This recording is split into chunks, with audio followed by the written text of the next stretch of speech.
દેશભરમાં સ્માર્ટ મીટરનો વિરોધ અટકવાનું નામ નથી લેતો।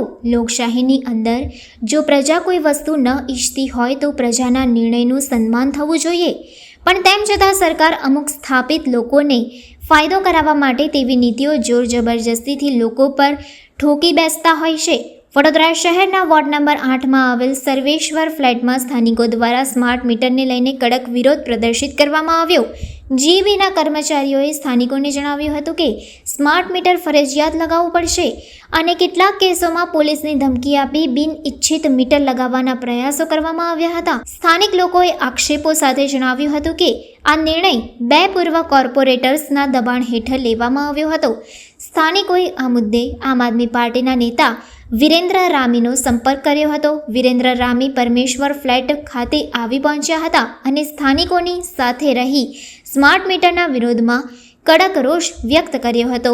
વિરેન્દ્ર રામી તથા સ્થાનિકોએ જણાવ્યું હતું કે બીજેપીના આટલા વર્ષોના શાસન બાદ પણ શહેરના સારા રસ્તા નથી, શુદ્ધ અને પૂરતા પ્રેશરથી લોકોને પાણી મળતું નથી, ચોમાસા દરમિયાન પાણી ભરાઈ જાય છે, સ્ટ્રીટ લાઇટના ઠેકાણા નથી, આવી ઘણી બધી પ્રાથમિક સુવિધાઓ પણ શાસકો આપી શક્યા નથી અને અમુક સ્થાપિતોને ફાયદો કરાવવા માટે નવા પેતરાઓ અપનાવે છે। સ્થાનિકોને ધમકી આપીને સ્માર્ટ મીટર લગાવવાનું યોગ્ય નથી। અત્રે ઉલ્લેખનીય છે કે દેશમાં સ્માર્ટ મીટર લગાવવા અંગે વિવિધ વિસ્તારોમાં વિરોધ નોંધાયો છે। નિષ્ણાતો આ તકનીકના દુષ્પરિણામ અંગે પણ ચેતવણી આપી રહ્યા છે। ત્યારે વોર્ડ નંબર 8માં સ્માર્ટ મીટરની કામગીરીથી લોકોમાં વિરોધ થયો હતો। વડોદરા મહાનગરપાલિકાના વોર્ડ નંબર 8માં આવેલું આ સર્વેશ્વર ફ્લેટ છે, એની અંદર અત્યારે જીબીના કર્મચારીઓ એટલે એમજીવીસીએલના કર્મચારીઓ સ્માર્ટ મીટર નાખવા માટે આવ્યા હતા। સ્થાનિક લોકો એમને જાણ કરી અમે લોકો અહીંયા આવ્યા।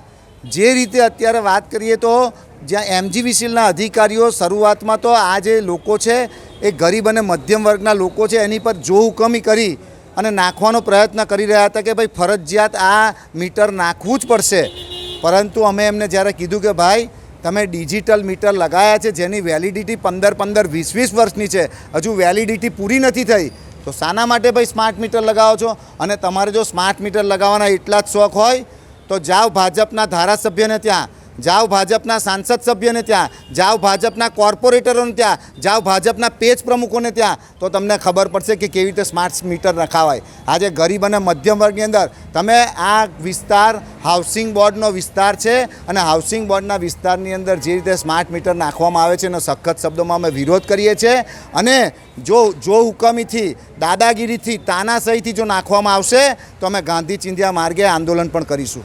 પોલીસને પણ બોલાવે કે આર્મીને બોલાવે, એમને ગોળીઓ મારવી હોય તો રામી સાહેબ અને એમની આખી ટીમ ખાવા તૈયાર છે, પણ કોઈપણ જગ્યા પર જો એ બળજબરીથી, દાદાગીરીથી જો સ્માર્ટ મીટર નાખવાની વાત કરશે તો એનો સખત શબ્દોમાં વિરોધ કરીશું। આ માત્ર કાગળ પર છે, તમે જુઓ સ્માર્ટ સિટી એ માત્ર ખાલી કાગળ પર છે। અરે ભાઈ, તમારે સ્માર્ટ સિટી બનાવવી હોય તો સ્માર્ટ રોડ આપો, સ્માર્ટ તમે મીટરો મૂકીને 24/5 પાણી આપો। આ બધામાં તો તમે ભ્રષ્ટાચાર કરીને આખી સ્માર્ટ સિટીની તો વાત છોડ દો, અમને તો જૂનું મહારાજા સયાજીરાવ ગાયકવાડનું જે જૂનું વડોદરા હતું ને એ આપો તોય બહુ છે। હવે અમે તમારાથી થાકી ગયા છે ભાઈ।